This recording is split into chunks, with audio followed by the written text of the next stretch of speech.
Hi, I'm Josh Steffler with wearechange.victoria.org and Freedom Free for All Television.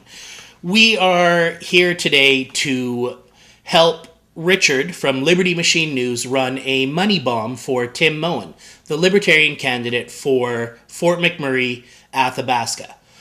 I'm joined with George, Greg, and Brad from We Are Change Victoria. Welcome, guys. Thank you. My pleasure. We're here to talk about liberty and help raise funds for Tim Moen. Tim needs your support, and to run a successful campaign, you need money.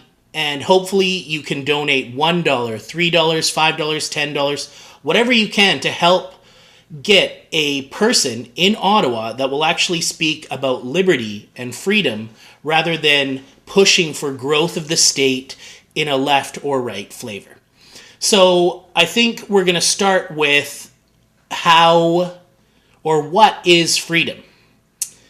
Freedom to me is the freedom to say no, the freedom to say yes. And if you have the ability to say no to things like forced vaccines, mandatory government programs, that's not freedom.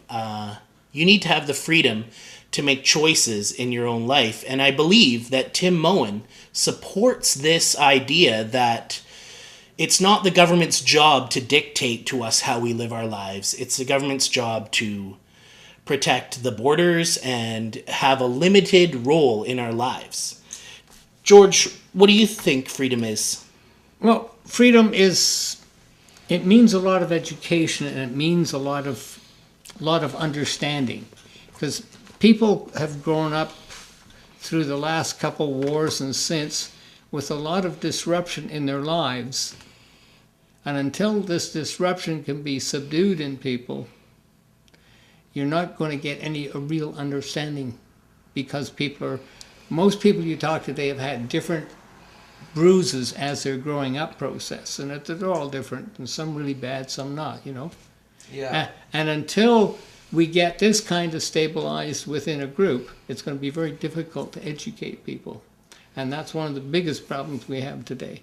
Yeah, I would agree with that. I find one of the disruptions I find that is constantly annoying me is government imposing itself and disturbing my plans. Like, I have better things to do with my time and money than have the government run my life and dictate to me how and I can and cannot conduct myself. And we have so many more intrusions coming in with government regulations and what have you. It's time to, I think, step back and look at some alternatives and say, what does this Libertarian Party have to offer us, and how can we take advantage of these choices, instead of just having people kowtow to whatever government's telling them. I think the libertarian principles, as I understand them, I haven't known this man for very long, but it seems to me that he's offering a whole different approach instead of this, almost become traditional intrusive government that we're unfortunately getting used to. And that's part of what freedom is to me as well, is that, as individuals, we have a right to our life, our liberty, and our property. And very simply is I own my body, and I can't infringe on anybody else's personal body or their property. And your labor as well. And I own my labor as well. And so when you have the government and the state institutions constantly trying to impede me from my innovative capacity, my ability to produce and create wealth in the country and for my family, at every level, whether it's the federal government, provincial, or local municipal, they're always chipping away at you and what value I'm trying to bring to my community. And so I break it down very simply. Again, I have a right to my life, my liberty, and my property. Yeah, and I'm not a property of the government. I am my own property. You don't Well, own the me. idea that, property is a very right-wing idea. Property rights really can be traced back to the right that you own your body. And all too often we see government bureaucracy or government programs intruding on the right for you to decide what is okay for you to do with your body. Be it your labor or your medical choices or your recreational choices. All the time you have this, it seems like from both the left-wing parties and the right-wing parties, you have these people who want to control your life, want to control what you do with your body. And that's not what freedom is. Freedom is messy, freedom is chaotic, and people are going to do things that you don't like with their freedom. And you're going to do things that other people don't like, or they're going to do things that you don't like with their freedom. Yeah. The idea is so that we allow people the freedom to make their choices as long as they're not imposing physical or direct harm Your freedom on can't us. stop mine. Yeah, my Right. freedom ends where your freedom begins. Right. Yeah, but Christ said it to us. Do unto others as you have them do unto yourselves. I mean, that solves the whole problem. Except What that does that mean, though? I mean, I mean, as I treat Josh better than I treat myself, I treat Greg better than I treat myself, and I treat you better than I treat myself. see what that means to me. The do unto others. You have two ways of looking at it. Do No, unto no, others. no, there's only one way to look at it. If I do something to help you, there's only one way to look at it. And to help Josh, I have to understand what Josh is about, because I can't just give him a piece of, let's say go down to the store and buy some flowers or some little trinket or something and give to him. Well, unfortunately, when it's the government coming to offer you help, there's that old saying of, the unintended consequences, and all too often help might not necessarily, from the government, help might not be welcome or even productive. Well, Plato said something, way back, but that everything in a society, like societal norms, always, even then, flowed from the top down.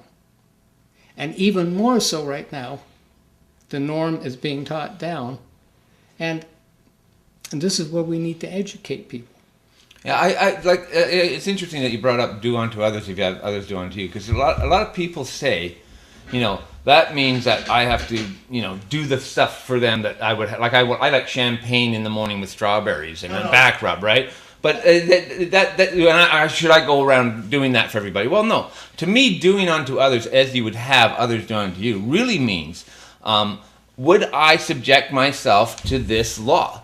If I did something wrong and I deserve punishment? Yeah, I can accept that. So I would agree to a reasonable law that is congenial to you and me, and thereby I'm doing unto others that I would have. That means having respect for a mutual law, or mutual principles where we can come together and say, okay, you have a right to your property, you have a right to your freedom, and I have a right to mine. And that way we're sort of doing unto others as we'd have others do unto you, as opposed to trying to do favors, just basically coming to terms as you can treat me in a way that I would respect, and I will treat you in a way that we can mutually respect, and therefore we're doing unto each other as we would have done to us. And I think that's a good principle, and I think that's lacking in government.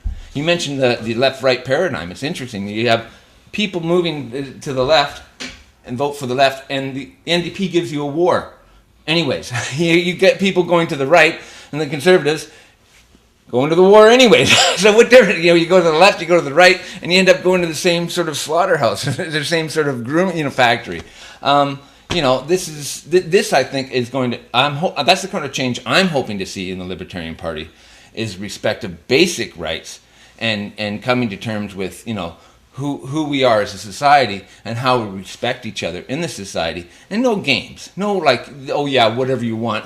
I'm going to end you up in a war anyways. If you go, and that's it. Is that way too often we find the people in Parliament Hill or in our provincial legislatures that are trying to legislate morality, but that just becomes an absolute your morality, not my morality. Exactly, it's a nightmare because who to say who is right? Right. But in very simple terms, life, liberty, property. Freedom is simple, and people can understand that. And I think the people that live in Alberta and throughout the rest of the country can appreciate the simplicity of freedom and the principles of having individual values, okay? And not having to coalesce to other people's ideologies or opinions of what they think you should be, or being forced by government, big government, to adhere to these laws. We have tens of thousands of laws on the books. How is any one man or woman supposed to know all of these laws? I could be breaking the law just by sitting here. We need to get rid of all that crap. We need to go back to a limited form of government. And I think Tim Moen, from talking with him, that's his position. He wants to repeal, we need to scale back the Federal Register. Sure. We need to break it back down to simple terms. Josh, what do you think? Well, I think that the Libertarian Party really does have a solid understanding of limited government, and I would trust Tim Moen with my vote to protect my life, my liberty, my property. And if I was at home watching this video now, I would definitely donate $1, $2, $3, maybe $5 or $10 to Tim Moen's campaign to help him defend my life, my liberty, and property. Even though I'm on the West Coast, a man that stands up for life, liberty, and property is very rare in our House of Commons today. You've got these guys running big government on the left, big government on the right. All these guys think that it's government's job to parent us. And I really believe that the Libertarian Party understands the proper role of government. They're not an anarchist party where it's all about smashing the state and ending the state. It's about limited government, the proper role of the state in your life, and the proper role of the state to protect your liberty and your property. Well, they've gone wild. They've gone absolutely, there was only one person that voted against the war in Libya, and that was the Green Party leader, Elizabeth May. And that is absolutely embarrassing and shameful. Think of all the money that it's costing us to go in all these wars. Now they want to go in Syria, they want to go in the Ukraine, they want to give Ukraine all this money so that they can restart their economy. No, we have problems here at home that we need to take care of, and we have a debt that is absolutely outrageous. We're paying $160 million a day just on the interest of our national debt. $160 million. What could you do with $160 million a day? And people say that you need to spend to create this to help the economy. Well, a true economy is built on savings. Yeah. Not spending. If you're financially astute, you have money in the bank. You're not spending it all out your wallet, out the door every day. Especially not spending into the red. You should be operating in the black. There's no reason for this country to be operating in the red to that extent. For one thing, the whole concept of a centralized money power is, to me, essentially unnecessary. And I believe that is another principle of the libertarian concept, which makes a lot of sense to me. That's designed, though. That central bank system is designed to take money away from the middle class and the poorer people. With their interest. And look what's happened in the last 50 years. Well, in the last 50 years, it looks like they've tried to move us towards a more centrally planned economy. And of course. Centrally planned economies do not work because they can't take in all sorts of randoms, and it doesn't give you what you want. It gives government diktats the money and the funds to do what they want, but it never ends up being a win-win situation. It's always win-lose. Whereas if we actually had a free market economy, people would find a need and they would fill it because that's a business opportunity. But you need a free market economy to be able to jump into these business opportunities. And when you have the government dancing all over your head with their regulations the way they are, and I give you the NDP, the Liberals, the Conservatives, they've all done it. And they all just get bigger and bigger and bigger. I mean, like, I run a small business, and the time that's spent doing the paperwork and